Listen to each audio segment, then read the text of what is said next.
Beta-ass hobbies that instantly separate 99% bull. While everyone else is scrolling through their phones for the third hour today, there's a small group of people out there who are literally learning to forge their own knives, speak dead languages, or hack their own biology. And here's the crazy part. These aren't billionaires or celebrities. These are regular people who just decided to stop being boring.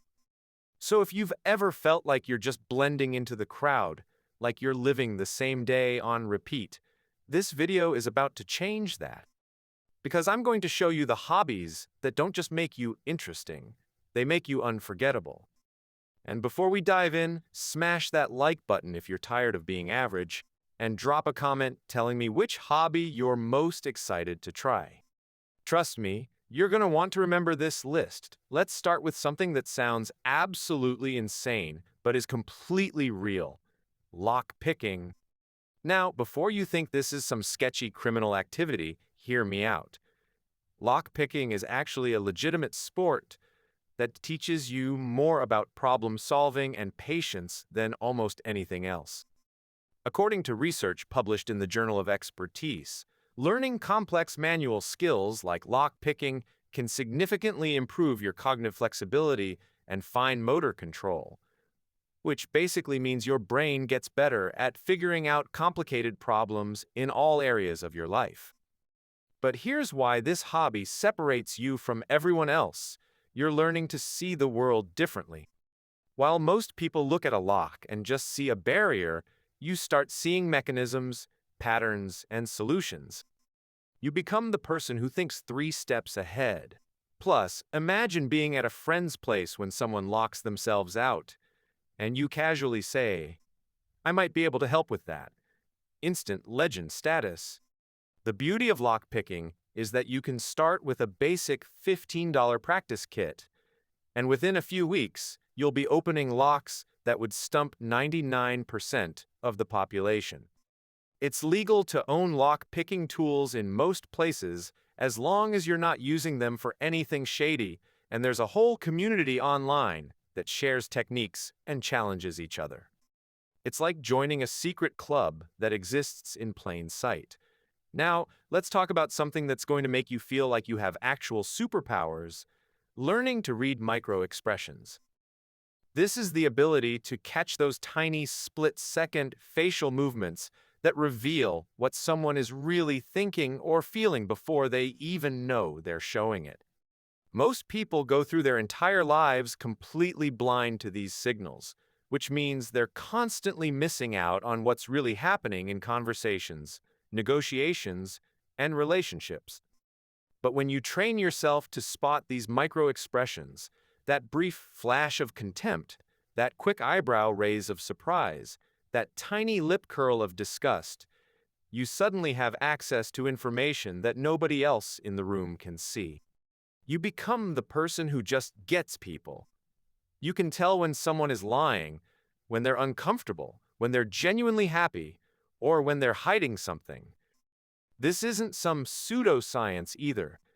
This is based on decades of research by psychologists and is used by everyone from FBI agents to therapists.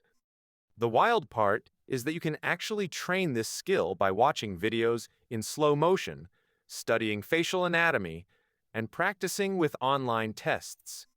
Within a few months of dedicated practice, you'll notice things in everyday interactions that will absolutely blow your mind. That job interview where the hiring manager said they'd get back to you. You'll know if they're actually interested or just being polite.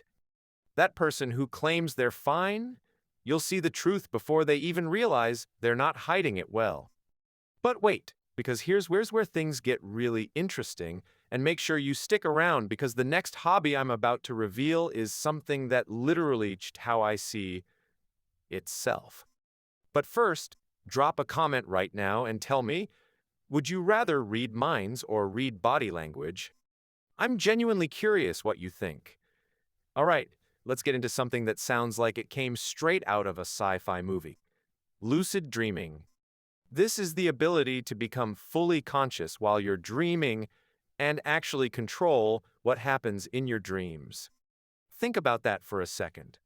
While everyone else is just a passenger in their own subconscious, you're the director, the actor, and the writer of an entire world that exists in your mind. You can fly, you can visit impossible places, you can practice skills, you can face your fears in a completely safe environment, or you can just do whatever wild thing you've always wanted to try. What separates this from regular daydreaming is that it feels completely real. Your brain can't tell the difference between a vivid lucid dream and actual reality. And here's the kicker. Studies have shown that practicing physical skills in lucid dreams can actually improve your real-world performance because your brain is firing the same neural pathways. Athletes use this technique. Artists use it for inspiration. Problem solvers use it to work through complex challenges. And you can learn to do this through techniques like reality checking throughout your day, keeping a dream journal, and practicing wake-back-to-bed methods. Most people will experience their first lucid dream within a few weeks of consistent practice, and once you do, you've unlocked a skill that literally gives you an entire alternate reality to explore every single night. You're basically getting a second life that 99% of people don't even know is possible. Now let's shift gears to something more physical but equally separating: parkour or free running. This isn't just about jumping over stuff or doing flips, although that's definitely part of it. Parkour fundamentally changes how you move through the world and how you perceive obstacles. That wall? It's not a barrier anymore, it's a pathway. Those stairs? They're just a suggestion.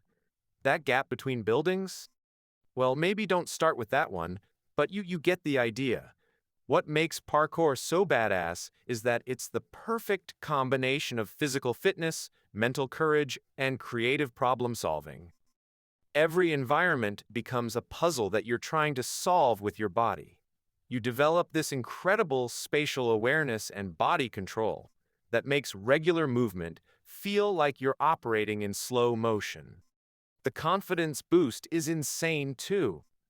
When you've trained yourself to overcome the fear of jumping from one high place to another, suddenly asking for a raise or starting that business doesn't seem so scary anymore. And here's what most people don't realize: you don't need to be some super athlete to start parkour.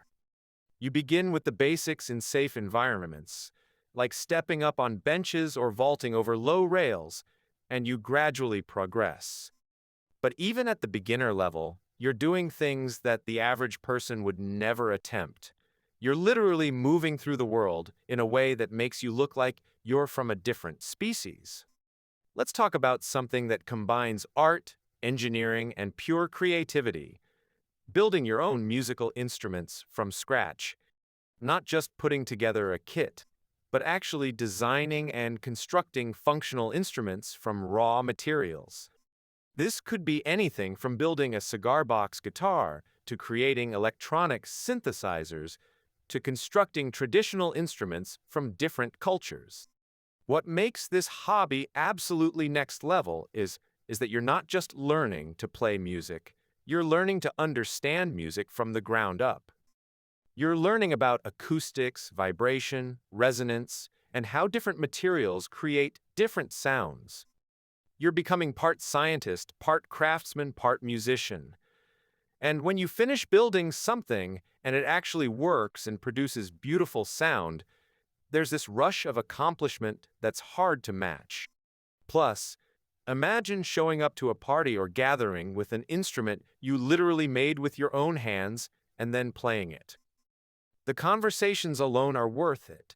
People will be fascinated because you've done something that most people don't even realize is possible. The internet is full of tutorials and communities dedicated to instrument building, and you can start with relatively simple projects using tools you might already have. This hobby teaches patience, problem solving, and gives you a unique perspective on both music and craftsmanship that instantly sets you apart. Here's one that's going to sound strange at first, but trust me on this: learning to code in an obscure or dead programming language. Now, I know what you're thinking. Why would I learn something that's dead? Here's why. because it teaches you to think in ways that modern, user-friendly programming languages don't force you to. Languages like assembly, COBOL, or even Lisp require you to understand computing at a much deeper level. You're not just telling a computer what to do, you're understanding how and why it does it. This kind of knowledge makes you see the digital world completely differently. Every app, every website, every piece of software you use suddenly makes sense on a fundamental level. You become the person who can troubleshoot almost anything because you understand the underlying logic. Plus, here's a secret. Some of these dead languages are actually still running critical systems in banks, governments, and major corporations, which means people who know them are incredibly valuable and rare. But beyond the practical benefits, learning to code in any language teaches you logical thinking, problem solving, and attention to detail in a way that almost no other hobby does. You're literally learning to speak to machines and make them do your bidding. How is that not badass? Now let's get into something that's both practical and impressive: wilderness survival skills. I'm not talking about watching survival shows on TV. I'm talking about actually going out and learning how to find water, build shelter, start fires without matches, identify edible plants, navigate without GPS, and basically become someone who could survive everything went wrong. What separates this from 99% of people is that in our modern world, we've become completely dependent on systems and infrastructure. Most people couldn't survive 3 days without their phones, grocery stores, and climate control. But when you develop real survival skills, you gain this deep confidence that comes from knowing you could handle yourself in almost any situation. You become anti-fragile. You're not just surviving in comfort, you're capable of thriving in discomfort. And the skills you learn translate into everyday life too. The patience required to start a fire with a bow drill teaches you persistence. The ability to stay calm when you're lost in the woods teaches you emotional regulation. The knowledge of how to purify water or build shelter teaches you resourcefulness. Plus, these are skills that humans have practiced for thousands of years, so there's something primal and deeply satisfying about connecting with these ancient abilities that most modern people have completely lost. Before we get to the last hobby, I need you to do something for me. Hit that like button right now if you're actually going to try one of these hobbies. Don't just watch this video and forget about it. Make a commitment to yourself that you're going to become part of that 1%. And comment below with which hobby you're going to start with. I read every single comment and I want to know what you choose. Alright, here's the final hobby that might be the most mind-bending of them all: learning mentalism and psychological illusions. This is the art of creating the appearance of mind reading, prediction, and influence through understanding psychology, body language, memory techniques, and showmanship. When you learn mentalism, you're essentially learning how the human mind works and how to guide people's thoughts and perceptions in specific directions. You're learning techniques like cold reading, where you can make accurate-seeming statements about someone you've just met. You're learning how to influence decisions through subtle suggestion. You're learning memory palaces that allow you to memorize hundreds of pieces of information and recall them instantly. The reason this separates you from everyone else is because you're operating on a completely different level of social interaction. While everyone else is having surface-level conversations, you're noticing patterns, reading subtext, and understanding the psychological principles that drive human behavior. You become the most interesting person in any room because you can do things that seem impossible.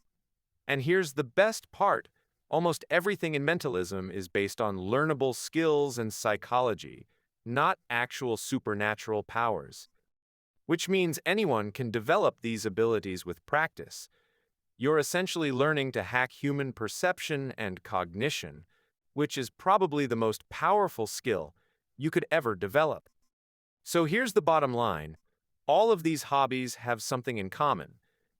They require you to push past comfort, to learn skills that most people will never bother with, and to see the world from completely different perspectives. Whether you're picking locks, reading micro expressions, controlling your dreams, moving through space like parkour, building instruments, coding in obscure languages, surviving in the wilderness, or performing mentalism, you're choosing to be exceptional instead of ordinary. The 99% are content with passive entertainment and easy hobbies that don't challenge them. But you, if you're still watching this, you're different. You're someone who wants to be remarkable. So pick one of these hobbies and start today. Not tomorrow, not next week, today. Because the gap between you and everyone else starts widening the moment you take that first step. Now go smash that like button, drop a comment telling me your choice, and let's see you become part of that 1% who actually does something different with their life.